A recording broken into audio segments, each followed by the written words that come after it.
I will give the call to the Leader of the Opposition. Thank you very much, Mr Speaker. My question is to the Prime Minister. I refer to the Prime Minister's promise to the families of Longford in the electorate of Lyons that, and I quote, "We've looked at measures that make a real permanent difference to cost of living. Our Powering Australia plan will reduce household power prices by $275, a promise repeated at least 15 times. Will the Prime Minister apologise to Australians he's misled?" Order. Order. Members on my right. I'll give the call to the Prime Minister. I thank the Leader of the Opposition for the question. And indeed, in Longman, in electorates right around Australia, people are struggling with high power bills. And they're higher because of the failure of those opposite over 10 long years to implement— Members on my left. Members on my left. The member for Latrobe. To implement a policy. We stand by our plan to put more renewables in the system, which will drive down power prices. And we note that those opposite voted against lower power prices today. They voted against it again and again and again and again and again.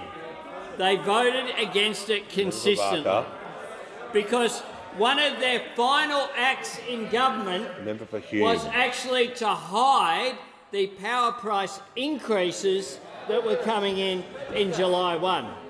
They didn't just hide it by not telling people, they hid it by changing through a regulation, going to the Governor-General in the dying days of a dying government, the dying days of a dying government.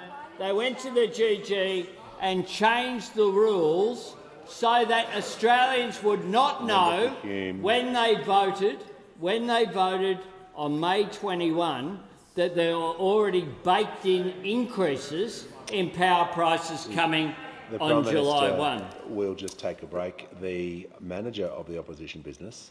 The point of order is on relevance. The people of Longford don't care about their excuses. They want to know if they're going to get the promised power price cut of $275. Resume your seat. Prime Minister is in order. He was talking about the commitment made. I call the Prime Minister. And whether it was in Tasmania or whether it was in Queensland or whether in South Australia or whether in Western Australia, whether it was in the city or a regional town, we had the same message. And that message was backed by, this morning, an alphabet soup of business leaders. These are the groups that called upon the coalition to back the legislation that went through the House of Reps earlier today. AICD, ACSI, IGCC, ACF, BCA, AIG, ACCI, ACSI, RIAA, GIA, the Minerals Council of Australia, the Minerals Council of Australia, members on my left calling upon them to vote for certainty. For Home Affairs. That's what business wants, because if business, I'll give you the big tip, if business has certainty, they can invest, and it's investment in cheaper, cleaner energy that will drive down power prices. Order. Order.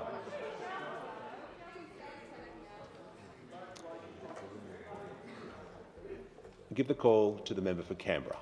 Thank you, Speaker. My question is to the Prime Minister. How will the government's climate legislation help to put the climate wars behind us after a decade of climate denial and inaction? Give the call to the Prime Minister. I thank the member for Canberra for her question. On May 21, the Australian people voted for change. They voted to end the division, they voted to end the inaction and finally put the climate wars behind us. They have backed our Powering Australia plan. They gave us a mandate for the 43% target, and today we'll deliver on the first step of enshrining this target in law, giving our country the certainty that we need to shape the future.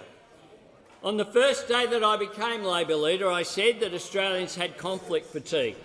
And on climate, rather than rally the same troops to dig a deeper trench in the same spot, I wanted us to find new allies. And new allies we have found. New allies we have found.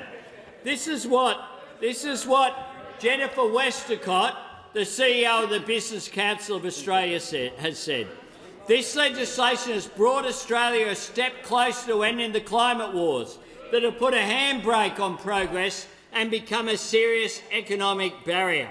We welcome this legislation and the adoption of key elements of the Business Council's plan to reach net zero emissions.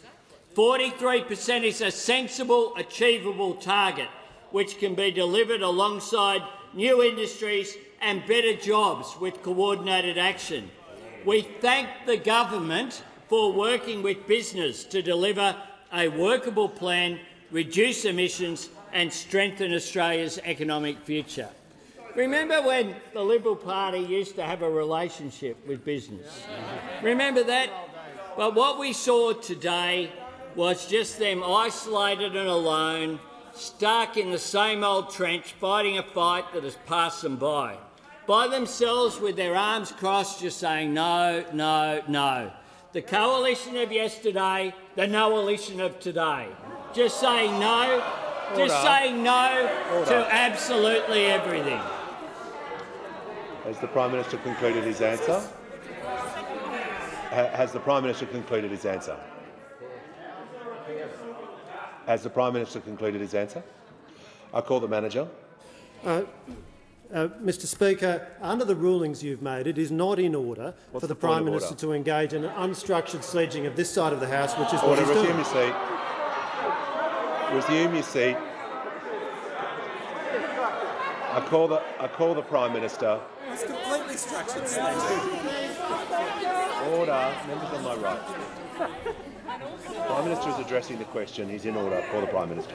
If he's offended by that, he should see what the business community is saying about them in private.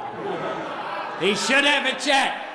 Have a chat to the National Farmers Federation or the Australian Industry Group about manufacturing or the Australian Chamber of Commerce and Industry or the Business Council of Australia about how irrelevant they have become. How irrelevant they have become. Now, I haven't always been close on all issues to those on the crossbenches, but I tell you what, they were prepared to engage constructively and at least behave with a bit more maturity than those who jokingly call themselves the alternative. The Prime Minister's time has expired. I give the call to the Deputy Leader of the Opposition. Thank you very much, Mr Speaker, and my question is to the Minister for Small Business. Can the Minister confirm that small businesses will see a $275 reduction in their energy bills by 2025? Give the call to the Minister for Housing, Minister for Homelessness and the Minister for Small Business. Is it different? I thank the member for her question, and we all know, as I said in this place last week, that small businesses are facing challenges, and one of them is rising electricity prices because, of course, you didn't have the guts to tell them prior to the election that you were going to put up their electricity prices. Order. The former minister over here actually deliberately hid it, made a deliberate decision not to tell small businesses that their power prices were going to increase because of your government's inaction over the last decade. The Minister will resume her seat and remind her to direct, and I'll remind her to direct comments through the chair. And order. I give the call to the Deputy Leader of the Opposition. A point of order, Mr Speaker, on relevance. It was a very narrow question. It specifically asked, will small business see a $275 reduction in their energy bills? I thank the Deputy Leader of the Opposition. A very narrow question. To resume her seat. The Minister is entitled to a preamble to the question. She's done that. I'll ask her to draw her to the question. I call the Minister for Small Business. Thank you, Mr Speaker. I think I've answered the question. Those opposite are the ones that hid increasing electricity prices from small businesses prior to the election.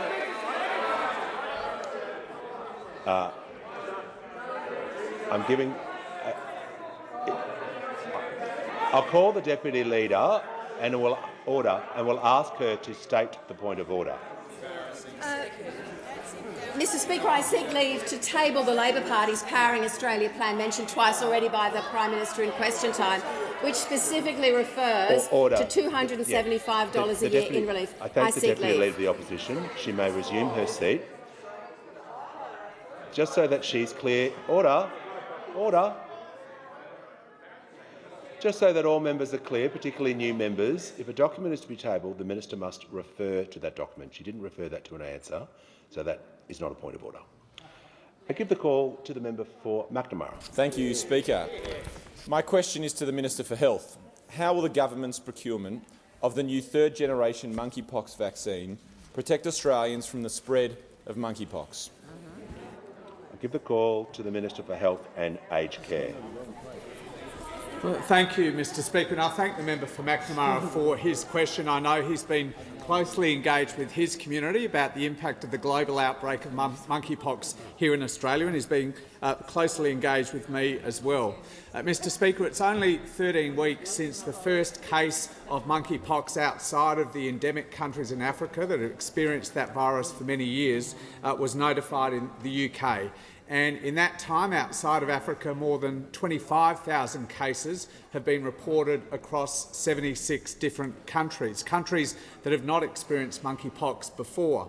More than 6,000 cases have been reported in the US, almost 3,000 in the UK and more than 4,000 here in Spain. Mr Speaker, this is a self-limiting illness that is usually mild to moderate, but over the past week or so we have started to see reports of deaths, both in the endemic African countries, but also 4 deaths in those countries that have not experienced monkeypox before. Since the first case was reported here in Australia on the 19th of May, Mr Speaker, 58 cases have been reported in Australia. And on the day after that first report, on the 20th of May, the Health Department began negotiations with Bavarian Nordic, the company that manufactures the new third-generation vaccine for monkeypox. And since that time, there have been 27 meetings with that company in a very, very competitive global market, a market that's, as you imagine, Mr Speaker, highly constrained. And I'm pleased to announce that we have secured the supply for Australia of 450,000 doses of this new state-of-the-art vaccine, and that will provide not just pre-exposure protection, as a vaccine would be expected to do, but also post-exposure treatment for those people who have contracted the virus. We'll be rolling out that vaccine, Mr Speaker, through state and territory clinics, and I thank the state and territories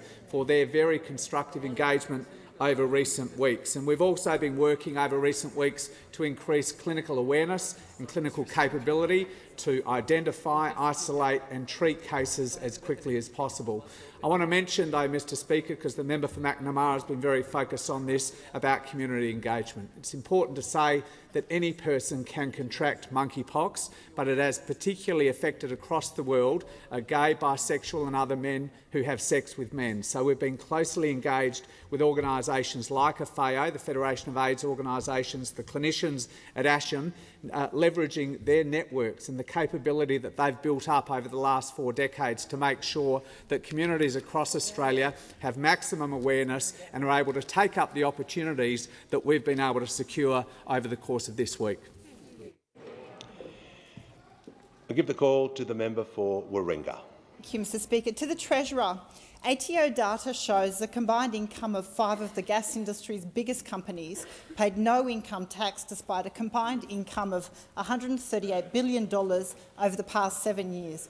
At a time when Australian households and businesses are paying record prices for gas extracted from our reserves and sold back to us by these very companies, do you agree that your government's election promise of multinational tax reform should include a super profits tax? Give the call to the Treasurer. Thanks very much, Mr Speaker, and to the member for Warringah for her question. As she alluded to in her question, the government's priority is to make sure that multinational corporations pay a fairer share of tax where they make their profits.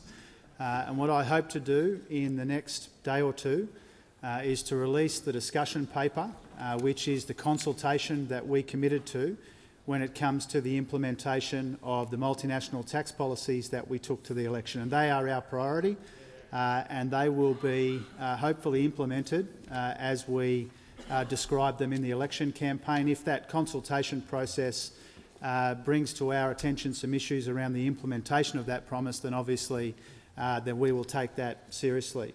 In addition to that, there is, as the member is no doubt aware, a big agenda around multinational taxes from the OECD, which the Americans and others have been leading as well. When I was with the Governor of the Reserve Bank at the G20 meetings in Indonesia, one of the topics of conversation with Secretary Janet Yellen and others was about how the world can work together on the two pillars of the OECD agenda, again, to try and make sure that we fix this problem in the global economy and certainly in our economy, where it's too easy for multinational corporations to move their debt or move their profits around the world in a way that sells countries short and makes it harder for us to fund the things that we really care about, healthcare and education and all of those federal government programs that we need to fund in the context of all of our other budget constraints. And so, once again, a bit like the answer to the question from another colleague in the House, I think earlier this week, if not last week, we don't intend to go down the path that you are asking us about, but we do intend to take meaningful action on multinational tax. Has the Treasurer concluded his answer? Oh. Resume your seat. I give the call to the member for Boothby.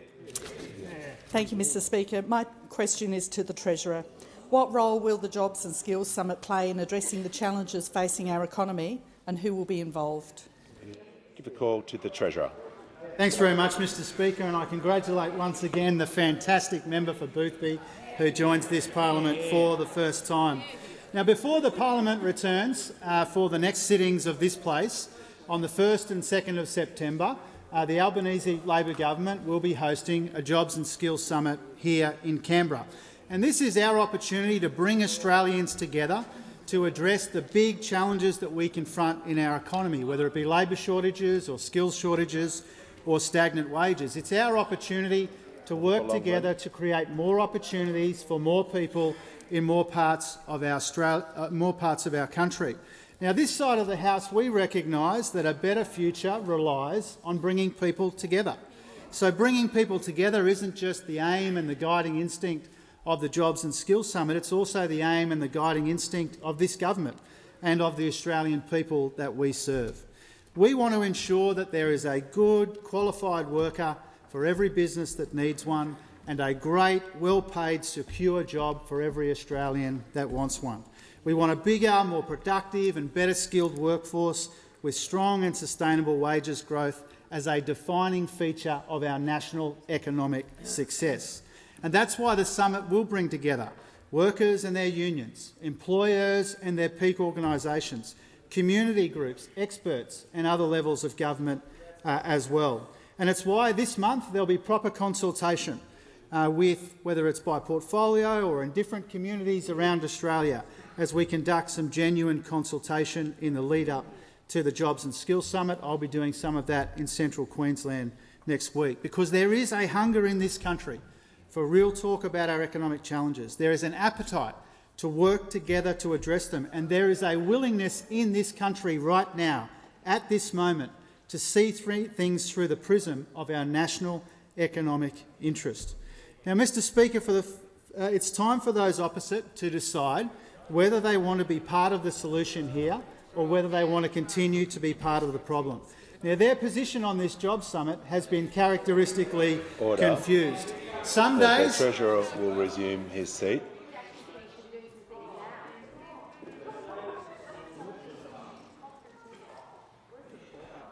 I give the call to the Manager of Opposition Business. Well, Mr Speaker, it is on relevance. You've given clear guidance as to when ministers may speak about this side of the House. The question was very tight. Jobs and Skills Summit. What role? Who will be involved? No reference to this side of the House.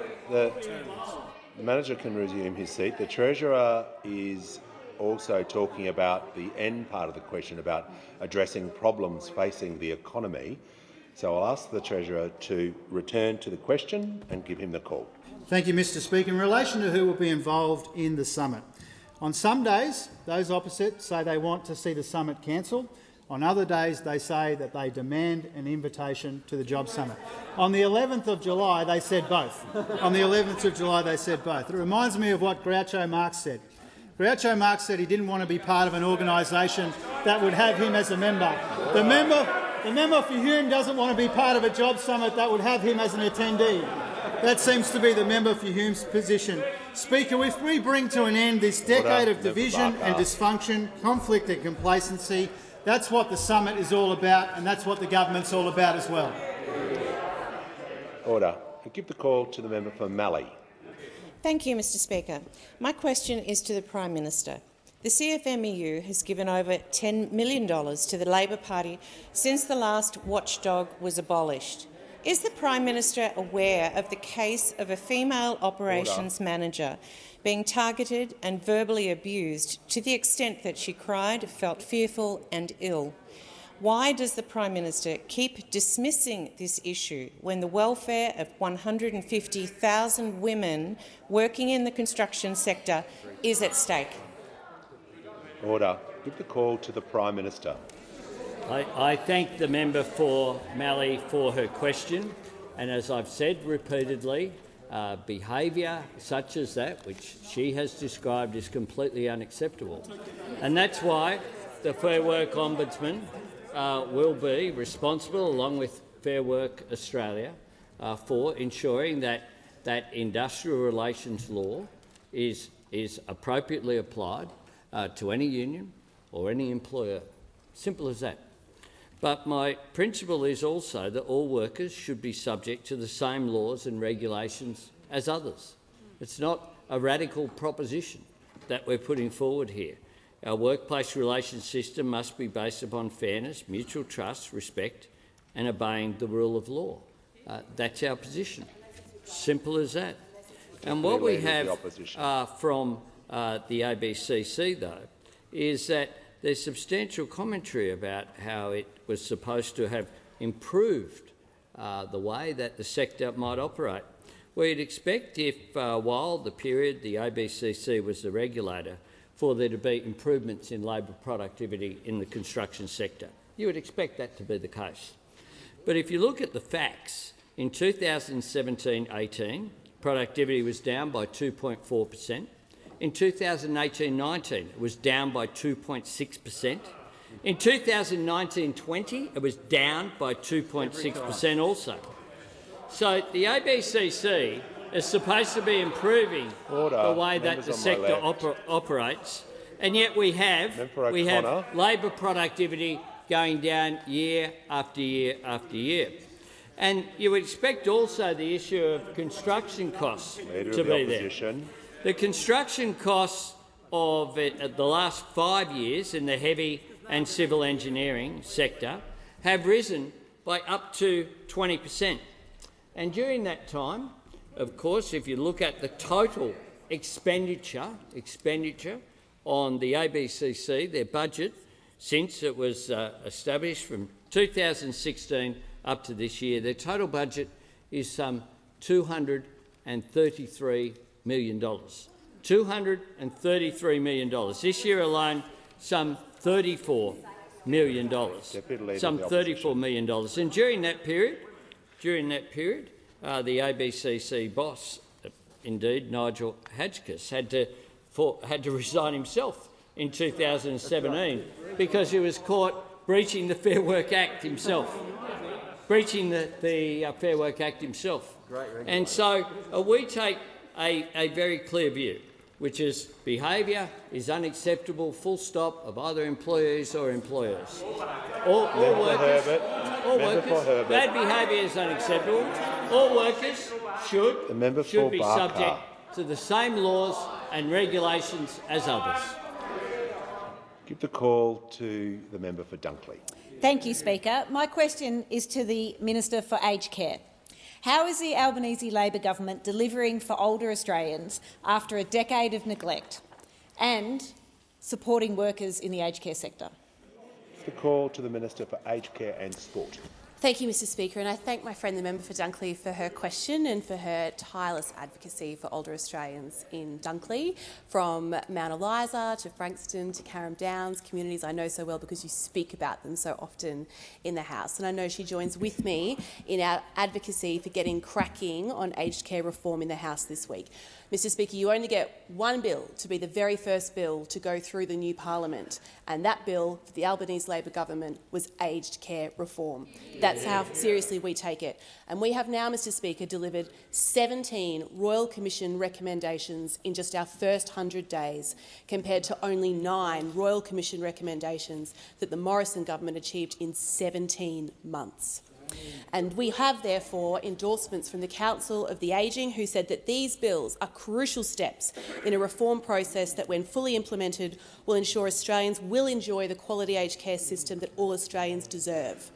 The HSU said that from the first time there is a crack of light at the end of the tunnel. Catholic Health Australia said that the bills really fire the starting gun on reform. The Old Persons Advocacy Network said that the bills represent a watershed moment for older people and their families. And Opal Healthcare said they were delighted to see a new bill that will enshrine mandated standards. And among the most important endorsement of all, the people who care for our older Australians. Mr Speaker, we are joined in the gallery today by Tara, who works in residential aged care in Jimboomba, who cares for Maxine and for Sylvia. Conwell, who joins us from Thursday Island. He works in the only residential aged care facility in Thursday Island. Marina joins us. She supports older Australians in Perth, and she says she wants more transparency and accountability, and that the actions that she saw in the House this week for the very first time gave her hope. Rhiannon is here from South Australia. Staff shortages means that Rhiannon has to get to the older Australians in her care, out of bed, showered and ready for breakfast, all in only 8 minutes. Well, not on our watch, Rhiannon. No longer on our watch. And Catherine works in home care as a community worker. She loves her job. To Tara, Conwell, Marina, Rhiannon and Catherine, on behalf of this House, we say thank you.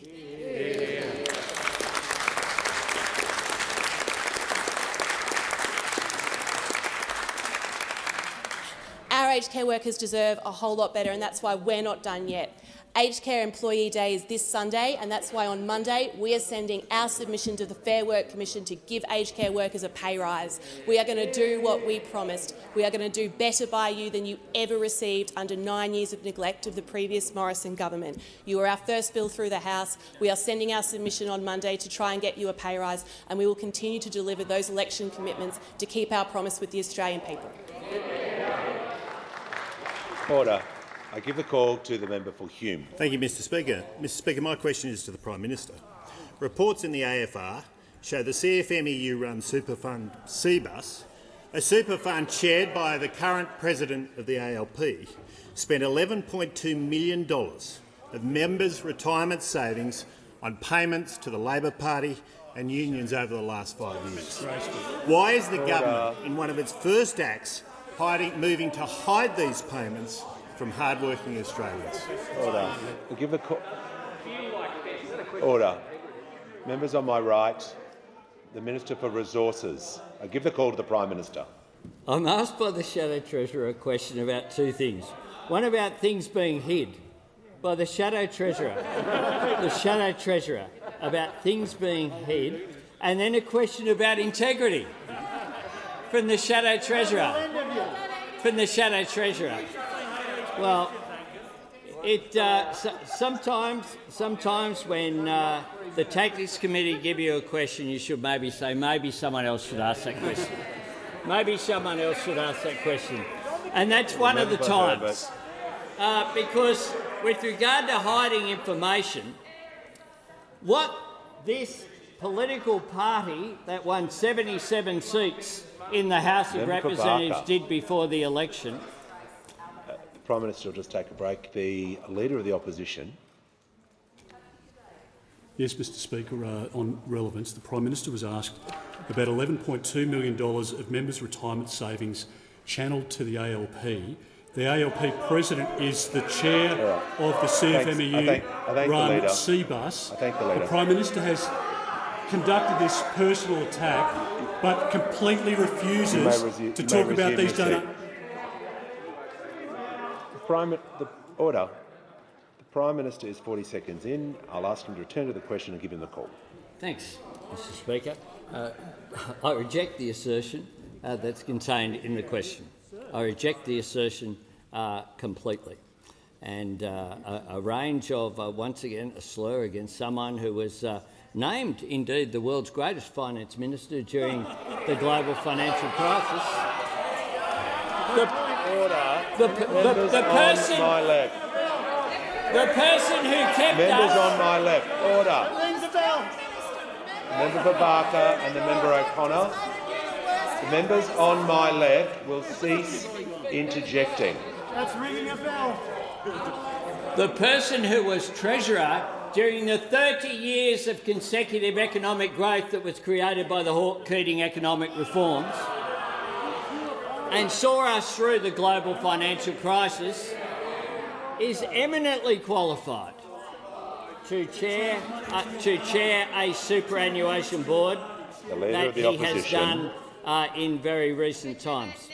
But for those opposite to speak about accountability and transparency, the point The Leader of the Opposition will cease interjecting. Here, Member Morton. which is that they ask about transparency when it comes to the ABCC. We went to not just one election, we went to 3 elections saying that we would abolish the ABCC, and I know that those opposite might find it unusual, the idea that you do what you said you would do during an election campaign, Member for Groom.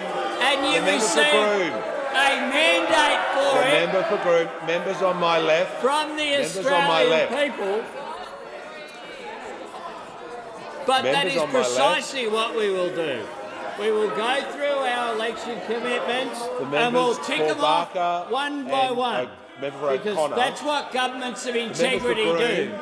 But we The member won't for take Groom lections is of warned. integrity from the shadow treasurer. Other bodies will deal with him. Time for the Minister's Prime Minister's time has concluded.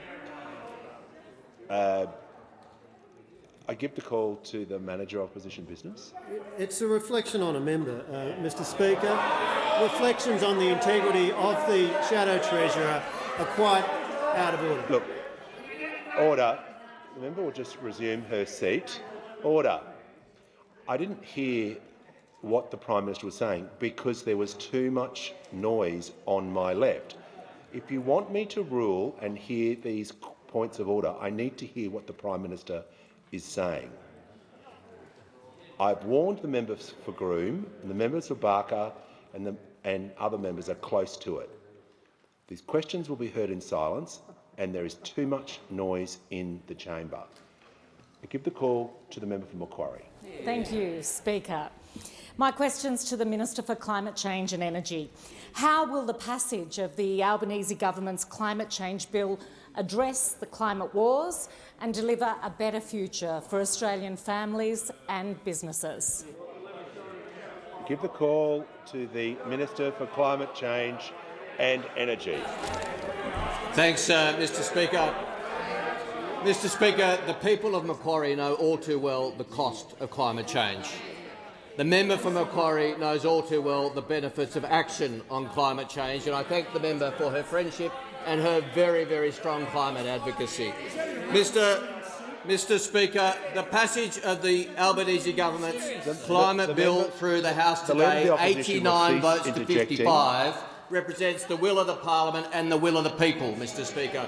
The Australian people voted for action on climate change, and today the Albanese government delivered action on climate change. And Mr Speaker, today represents the opportunity for the parliament to stop arguing about whether to reduce emissions and to start working together on how to reduce emissions, Mr Speaker. That's what happens today.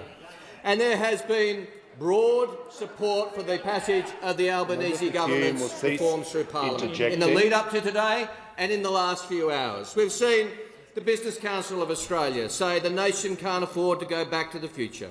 We must move forward now to secure a frontier economy powered by affordable, reliable, secure and low-emissions energy, 43% is a sensible, achievable target which can be delivered alongside new industries and better jobs with coordinated action. And that's just a representative statement of the views of the business community. Unsurprising, perhaps, Mr Speaker, because from opposition we worked with the business community on our climate change policies, because we want to work in partnership with people of goodwill in this parliament and beyond the parliament to get emissions down and to get jobs up. That's our plan, Mr Speaker, to get emissions down and jobs up. The Australian Chamber of Commerce and Industry has said this is a missed opportunity for the opposition.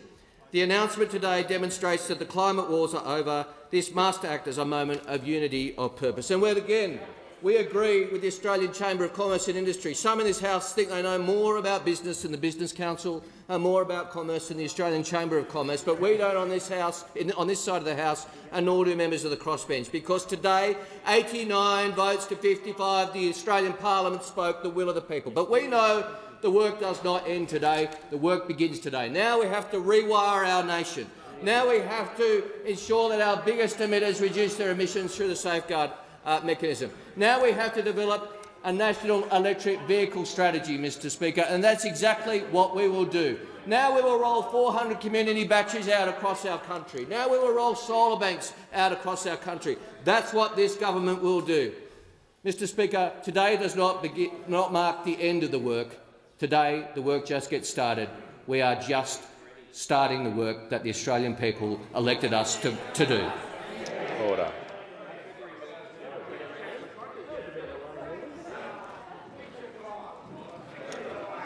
Order, members. Members on my right. Members on my right will cease interjecting. I give the call to the member for Cowper. Well, thank you very much, Mr Speaker. My question is to the Minister for Health and Aged Care. What does the minister say to the residents of South West Rocks, a small coastal community in my electorate, who will now be forced to compete with suburban Sydney to attract doctors, all because of Labor's decision to blow up the classification system for rural doctors? I give the call. Order. I give the call to the Minister for Health and Aged Care. Well, thank you, Mr Speaker, and I'm pleased to take another question about the ways in which this government is seeking to make it easier to see a doctor, because the last government made cut after cut and change after change that have resulted in it being harder to see a doctor, more expensive to see a doctor than it ever has been in the Medicare era. And I'll go to the changes we made to DPA, because the member in his question tried to compare the area he represents to Sydney. Now, what we did with our changes to the DPA, the District of Priority Access, is to reverse distribution priority access, is to reverse a cut made by the former government in 2019 that removed the ability in 140 GP regions of this country to employ overseas trained doctors. And they were not regions in the middle of Sydney. They were regions like the one represented by the member for Hunter, by the member for Shortland, by the member for Patterson, on the Central Coast, in other regional areas of Queensland, of Victoria, of New South Wales, because the former government pretended it was the same process to recruit a doctor in the Hunter Valley as it was in Mossman, and it simply isn't. I visited, time after time, GP surgeries in regional Australia that had consulting rooms that were closed, consulting rooms without a doctor, and the leader of the National Party might scoff. I mean, they tried to run a campaign in the Hunter Valley. They obviously didn't bother visiting any GP practices in the Hunter Valley, because doctor after doctor in that community, patient after patient, said because of your changes in 2019, it had never been harder to see a doctor than it had been right now. So we make no apology for reversing those cuts. No apology at all for reversing those cuts and making it easier to see a doctor in the Hunter Valley, the community you pretended to represent and failed dismally.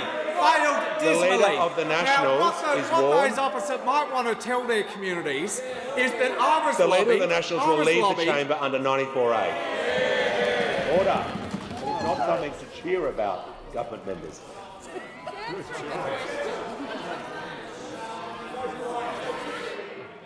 The member for Grey on a point of order. Yes, Mr Speaker. The minister is constantly referring to you and the leader of the.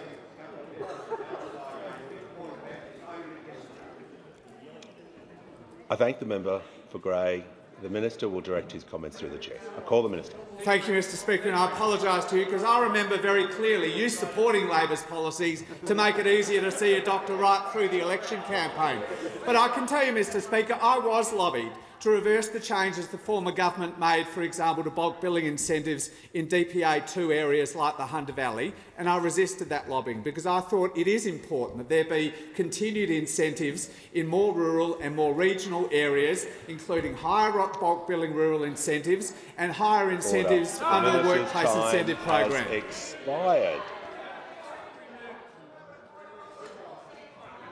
When the House comes to order,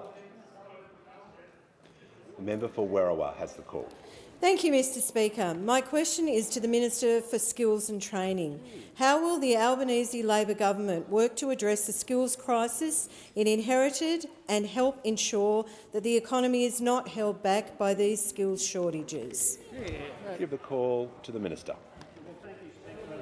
I thank the member for her question and her keen interest and advocacy in tackling skill shortages in this country. Given the sheer scale of this challenge, the government has hit the ground running on this very important issue. Now, it is also true to say that we didn't just inherit a massive fiscal debt, we inherited a massive shortage when it comes to skills in the labour market. That's the reality, and for that reason we need to do everything we possibly can to address this problem, because over the last decade there's been a mismatch between investment in skills and the skills that are in demand. So there's a lot of work to be done by this government, because whether you look at the aged care sector or the disability care, you see skill shortages. Whether you look at advanced manufacturing or the tech industry, hospitality and tourism and the retail, there are skill shortages. There are skill shortages in the traditional trades and personal care services. There are even shortages amongst teachers and trainers that are needed to equip the workforce with the skills that are in demand. And for that reason, we need to get on with this very quickly. It's why, as the Treasurer said earlier in question time, we're convening the Jobs and Skills Summit, bringing together businesses, large and small, unions, training providers, state and territory governments, other experts, to drive this agenda, to make sure we work together to deal with this problem, this shortage in many sectors of the economy, a crisis that's actually being experienced in those areas. It's also why we've committed to 465,000 fee-free TAFE places. We want to put TAFE back at the centre of the vet sector in this country, finally. That is absolutely important, an important vehicle to bring about change. This government understands that for Australia to succeed, for us to maintain and improve living standards, we need to have a skilled workforce. A skilled workforce is a productive workforce. A productive workforce means a stronger economy, and it means cheaper goods and services. But as a Labor government, we also understand this.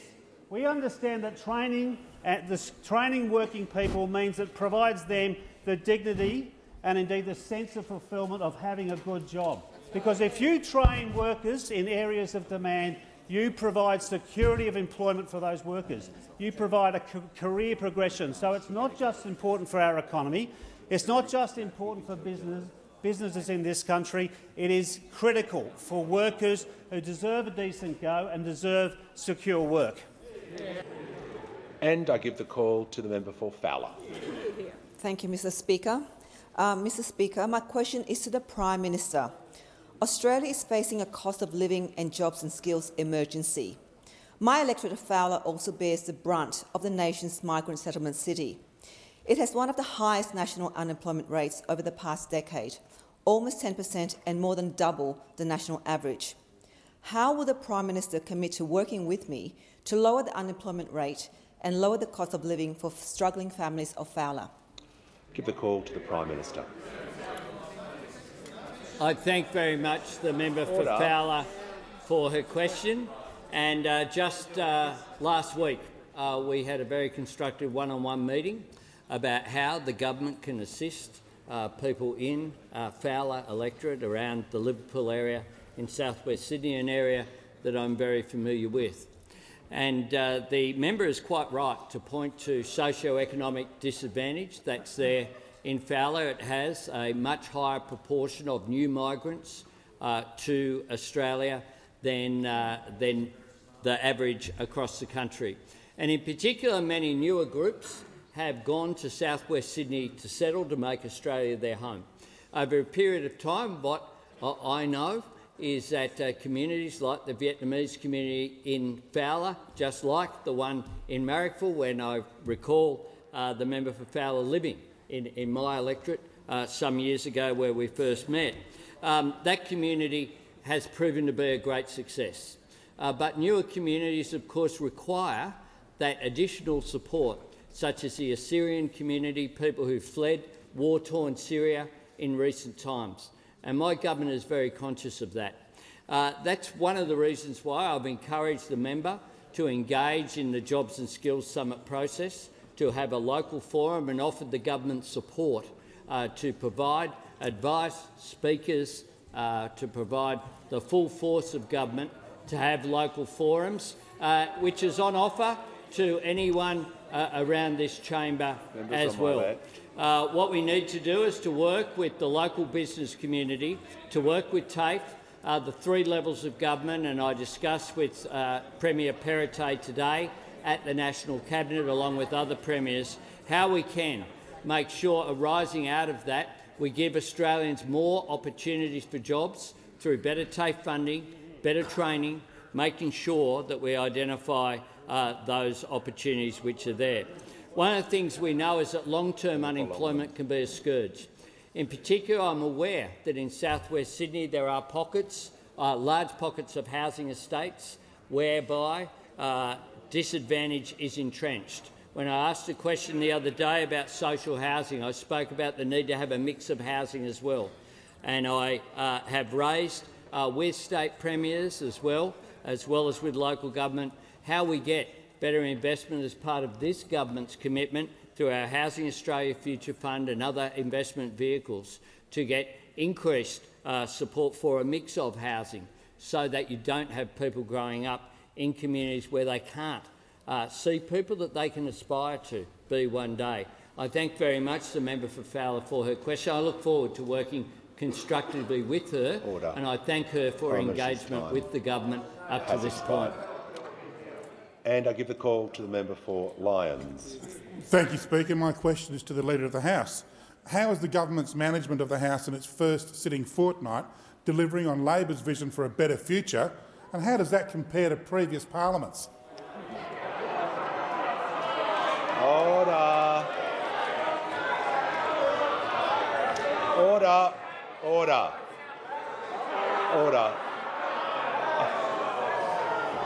I'm very keen to hear the answer, but the manager of the opposition... Order.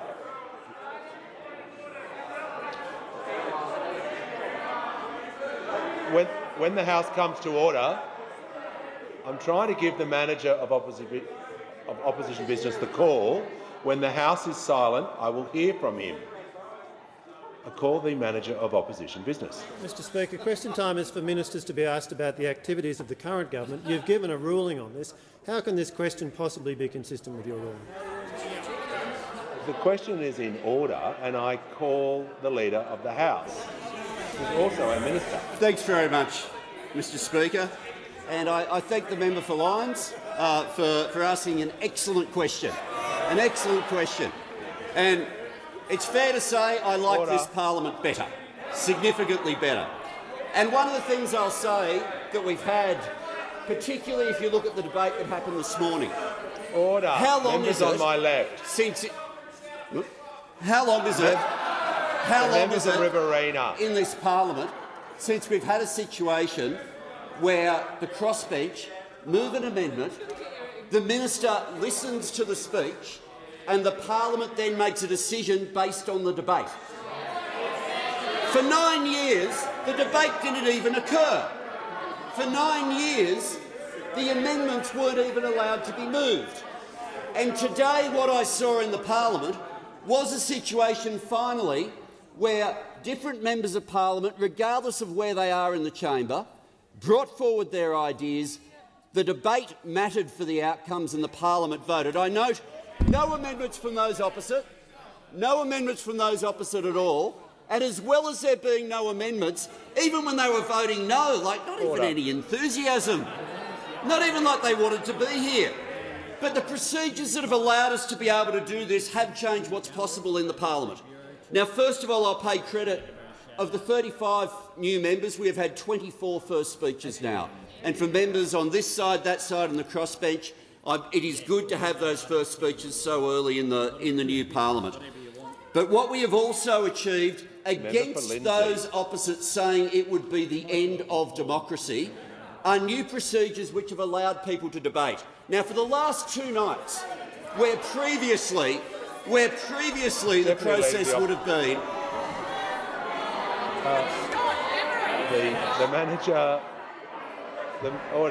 The manager will take a break. Order. Members on my right. Members on my right.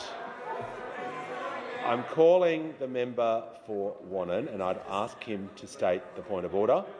It's relevance. How many bills have you guaranteed this week? That's what we need that explained to us. Because you've been doing that. Resume your seat. The member for Wannon, that was not a point of order. That was a member for Wannon. That was not a point of order. It was a question that is not within the standing orders. And if those kind of disruptions continue, action will be taken. The Leader of the House has the call. Thanks, Mr Speaker. The point of order might have been out of order, but it was really helpful because I was about to refer in terms of the new procedures, with the speaking times being dropped from 15 minutes to 10 minutes. The member for Flynn said it was an absolute appalling use of the guillotine that he wasn't allowed to talk for 15 minutes. He then sat down after 8 minutes and 4 seconds with nothing more to say. The last 2 nights, member after member has stood up and opened their speech by saying it is outrageous that we are being silenced, and they have continued to talk for 10 minutes about being silenced. And then they said the 10 p.m. cut-off is the same as a gag, that cutting it off at 10 p.m. means that we just don't get to speak at all. It's exactly the same as what they used to do, moving that the Speaker be no further heard. Well, the first time we used that procedure of the 10 p.m. cut-off, they ran out of speakers at 9:37.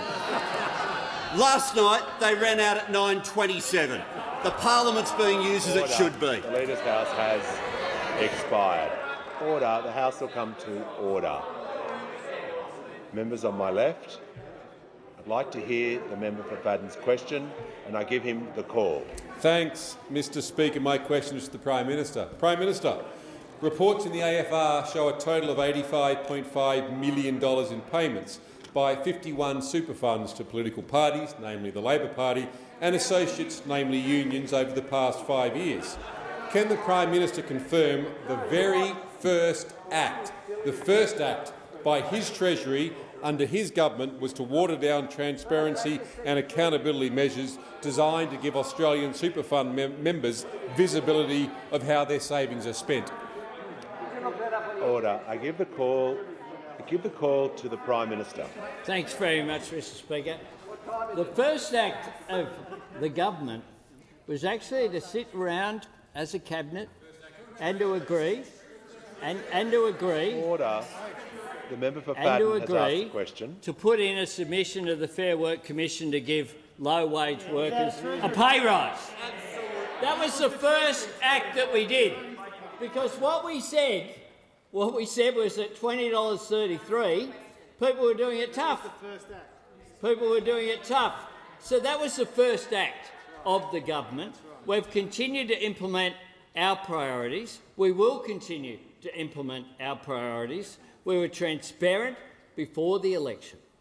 And just as those opposite are transparent, that they've never seen a union they didn't want to undermine, and they've never seen an industry super fund that they didn't want to have a Royal Commission into, Prime Minister or that they didn't want to take action against. The Prime Minister will take a short break. I call the Deputy Leader on a point of order. Relevance, Mr Speaker. The question actually said the first active treasurer. The Prime Minister is not addressing the question. The question said the first act of Treasury. The Deputy Leader will resume her. The Deputy Order. Members on my left. The Deputy Leader has raised a point of order. The question. Order. I'm trying to rule on the point of order. The Deputy Leader asked a point of order. The question is about the first act, and I'm calling the Prime Minister, who is in order. And I know it might come as a shock to some of those opposite that Treasury has something to do with wages and with submissions to the Fair Work Commission, and that Treasury, including the very good Secretary of the Treasury, Stephen Kennedy, someone who served the previous government and someone who continues to serve this government, a fine public servant, knows that what we did was to put in that as our first act. That was our first act. Those opposite keep repeating the same acts over and over again, which is to stand here and just give working Australians a reminder that they've never seen a union they didn't want to undermine, and that they've never seen industry super funds that they didn't want to get rid of and undermine and weaken. And that is why, when they came to office, they had a Royal Commission into superannuation, and what that found, indeed, was that industry super funds performed much better than the retail funds. And the industry super funds, which those opposite have played with over and over again, the increases that were there for the super guarantee up to 12%, they've undermined consistently the whole way through. We on this side support the right of workers to have superannuation. We're pretty proud of it. We're pretty proud that it is part of Labor's legacy. The Prime Minister will just resume for a moment. I'm calling the member for Fadden. Mr Speaker, standing order on tedious repetition, standing order 75. All we've heard is the Prime Minister tediously repeat his support for the union movement as opposed to answer the question on the first act of his Treasury. Order. That is not. That is. The Prime Minister is in order. That is not a point of order, and I give him the call. He has concluded his answer. I give the call. The Minister for Climate Change. I give the call. The member for Reid can resume her seat for a moment. She will get the call. Just giving the call to the Manager of Opposition Business. His answer. The Prime Minister made a dismissive gesture towards the Deputy Leader of the Opposition. It was disrespectful to a senior woman parliamentarian, and I ask him to withdraw that. Order. I was listening closely to the Prime Minister. I didn't see anything in his answer that was disrespectful at all. Resume your seat. If the Prime Minister... Order!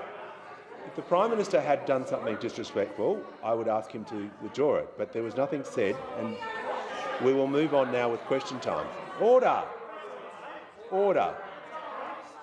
Members on my left, I give the call to the member for Reid. My question is to the Prime Minister. What work is the Albanese government doing to improve the lives of Australians and put our country on a path to a better future after a wasted decade? Give the call to the Prime Minister. I thank the member for Reid for her question and for her contribution already to the Labor government. We have hit the ground running. This is a government that promised not to waste a day, and we're certainly doing that. Our government has had a real impact on people's lives, whether it be the minimum wage increase, whether it be dealing with floods, whether it be delivering antivirals and fourth shots around the country. Our plans are building the foundations of a better future. 43% reduction in our emissions, which is about creating economic opportunity. Jobs and skills, the Jobs and Skills Australia legislation, which is up. The Jobs and Skills Summit, where we'll get business, unions and civil society together to talk about how we advance.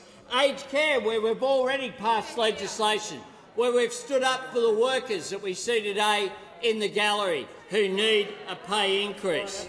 Rebuilding relationships around the world, making us stronger at home, but making us stand on our own 2 feet and be secure in the world. It's not just what we do, it's how we do it. And how you do it is bringing people together by being more inclusive, something that those opposite never sought to do. We're always looking for division, we look for unity. We look for that sense of purpose and our common interests, whether it be working with business, unions and civil society on climate change, finding strength in our common purpose. Good government changed my life, and good government helps people put a roof over their head. Good government supports young people who want to learn a trade or get a degree. A good government ensures older Australians can live out their later years with dignity and respect. A good government creates opportunities for families to get ahead. A good government gets wages rising. A good government boosts productivity. A good government makes it possible for Australia to make things here again. And a good government uplifts the whole nation by advancing the interests of that nation, by recognising that our history didn't begin in 1788 and recognising Aboriginal and Torres Strait Islander people in our national birth certificate, our constitution. Together on economic policy, on social policy, on environmental policy, we will build a better future. We will form alliances and work with all people of goodwill, and that is what we have seen when the parliament passed our climate legislation this morning. Has concluded.